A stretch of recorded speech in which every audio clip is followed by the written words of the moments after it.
अस्सलाम वालेकुम, welcome to एमरात। Indonesia का एक हाई लेवल डेलीगेशन इस वक्त पाकिस्तान में मौजूद है और ऑफिशियल प्रेस रिलीज जो पाकिस्तान एयरफोर्स की तरफ से रिलीज की गई है उसमें ये कंफर्म किया गया है कि इंडोनेशिया के साथ सिर्फ एयरफोर्स टू एयरफोर्स कोऑपरेशन नहीं या बायलैटरल एक्सरसाइजेस या एक्सपर्टीज का एक्सचेंज ही नहीं, बल्कि इंडोनेशिया इंटरेस्टेड है पाकिस्तान एयरफोर्स के GF-17 थंडर खरीदने में। अब पिछले कुछ दिनों से कोई आधा के दर्जन के करीब या उससे ज्यादा कंट्रीज हैं जिन्होंने GF-17 थंडर में ऑफिशियली इंटरेस्ट शो किया है। इससे पहले खबरें आती थी ओपन सोर्स इंटेलिजेंस प्लेटफॉर्म्स के थ्रू, अब ऑफिशियल पाकिस्तान एयरफोर्स की PR वीडियोस में ये चीज कही जा रही है। लेकिन इंडोनेशिया का मामला बिल्कुल डिफरेंट है और सरप्राइजिंग भी है, क्योंकि इंडोनेशिया तकरीबन 8-9 एयरक्राफ्ट में एक ही वक्त में इंटरेस्ट शो कर चुका है और फ्यूचर की जो उनकी इन्वेंट्री है वो एक मिक्स अचार जैसी लग रही है। दूसरी तरफ यहाँ एक पाकिस्तान एयरफोर्स के एयर मार्शल ने भी बहुत ही ज्यादा अहम बयान दिया है। डायरेक्टली उन्होंने अपने आप को लिंक किया है इस डील के साथ और उनकी स्टेटमेंट क्या है और उसका क्या इम्पैक्ट होगा उसको भी हम डिस्कस करेंगे।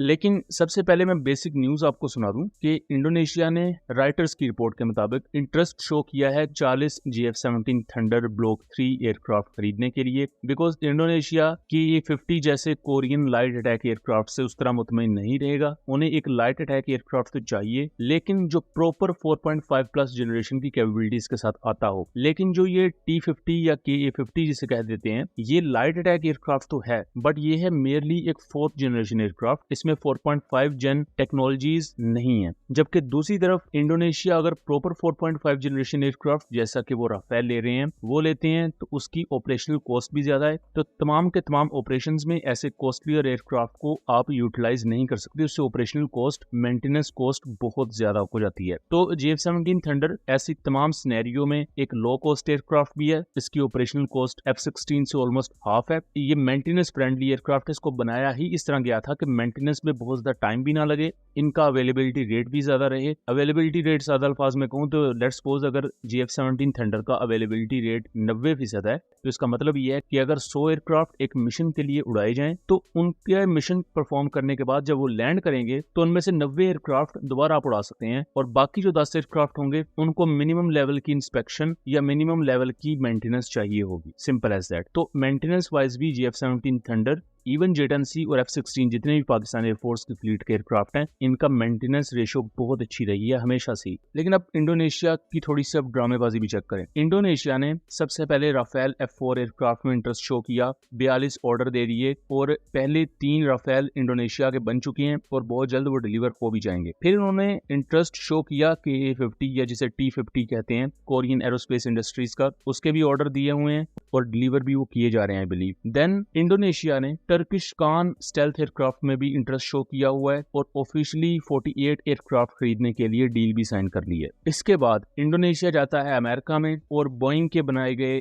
F-15EX एयरक्राफ्ट में इंटरेस्ट शो करते हैं और ये डील अभी निगोशिएशंस में है। इसके बाद इंडोनेशिया जाता है जेट-NC लेने के लिए चाइना के पास और उसकी भी इवैल्यूएशन इस वक्त अंडरवे है। ऑफिशियली इंडोनेशिया ने उसमें भी इंटरेस्ट शो किया हुआ है। फिर आते हैं वो GF-17 थंडर की तरफ और GF-17 थंडर में भी ऑफिशियली इंटरेस्ट शो कर चुके हैं। राइटर्स की रिपोर्ट के मुताबिक इंडोनेशिया 40 ऐसे एयरक्राफ्ट खरीदेगा। फिर उसके बाद साउथ कोरियन KF-21 बोर्मई एयरक्राफ्ट में भी इंटरेस्टेड हैं ऑफिशियली। तो ये तो वो 8-9 फाइटर एयरक्राफ्ट हैं जिसमें वो इंटरेस्टेड हैं। इसके अलावा जो हेलीकॉप्टर्स हैं, टेक्टिकल ट्रांसपोर्ट एयरक्राफ्ट हैं, अनमैन्ड कॉम्बैट एरियल व्हीकल्स हैं, वो डिफरेंट है। अभी सिर्फ हम फाइटर जेट्स की बात कर रहे हैं। मौजूदा इन्वेंट्री की अगर बात इंडोनेशियन एयरफोर्स की तो उसमें अराउंड 30 से ज्यादा F-16 ABCD वेरिएंट्स हैं। Then Su-30 MK2 fighter jets हैं रशियन मेड 11 की तादाद में। 5 Su-27 SKM एयरक्राफ्ट हैं जो कि प्योरली एयर सुपीरियोरिटी के लिए यूज होते हैं, लेकिन अभी ये काफी पुराने हो चुके हैं तो इंडोनेशिया इन्हें रिटायर करने का सोच रहा है और जो F-16 AB वेरिएंट्स हैं पुराने F-16 उन्हें भी वो रिटायर करने का सोच रहे हैं। फिर इसके बाद T-50I गोल्डन ईगल जो कोरियन एयरक्राफ्ट है, इसके भी 13 यूनिट्स उनके पास हैं। तो कहने का मकसद ये है कि इंडोनेशिया पहले भी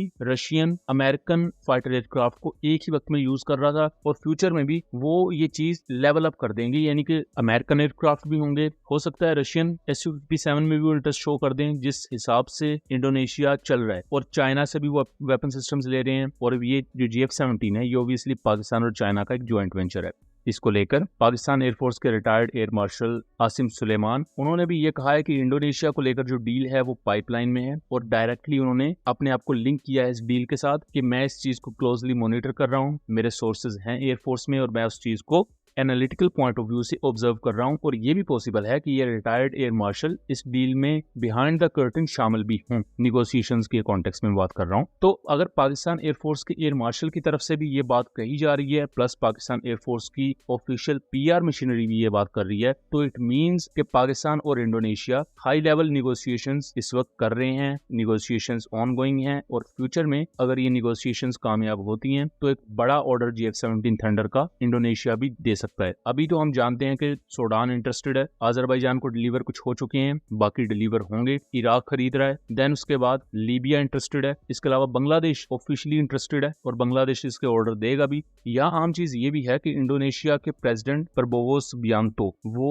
दिसंबर 2025 में पाकिस्तान का दौरा भी कर चुके हैं। 2 रोजा उनका दौरा था, मुख्तलिफ इकोनॉमिक पैक्ट साइन किए गए उनके साथ और डिफेंस की डोमेन में भी उन्होंने कोऑपरेशन की बात की थी। लेकिन इंडोनेशिया इस पूरे रीजन में, मलेशिया, इंडोनेशिया, ये जो फार ईस्टर्न एशिया का रीजन है, इसमें इंडोनेशिया एक बड़ी एयर पावर को हमेशा से ही होल्ड करता आया है और फ्यूचर में भी उनका यही प्रोग्राम है कि एक बड़ी एयरफोर्स रखी जाए। अब इंडोनेशिया का बेसिकली है ये कि उन्होंने मैरीटाइम डोमेन में भी ऑपरेशंस करने होते हैं उनकी एयरफोर्स ने, उनका इनकी जो समुद्री हदूद है वो भी अच्छी खासी है, प्लस एयरफोर्स की जो नॉर्मल कॉम्बैट एयर पेट्रोल्स होती हैं और नॉर्मल दूसरी ऑपरेशन सॉर्टीज की डोमेन में आपने निगरानी करनी होती है अपने मुल्क पर या अपनी सरहदों की, तो वो भी इन्होंने करना है। लेकिन यहाँ जो मैरीटाइम डोमेन में उनकी रिस्पॉन्सिबिलिटीज हैं, शायद उसको देखते हुए इंडोनेशिया ने हमेशा से एक बड़ी एयरफोर्स रखी है और फ्यूचर में भी मेंटेन रखना तो दूर की बात, अब वो इसे बढ़ाते हुए नजर आ रहे हैं। सो लेट्स सी फ्यूचर में क्या होता है।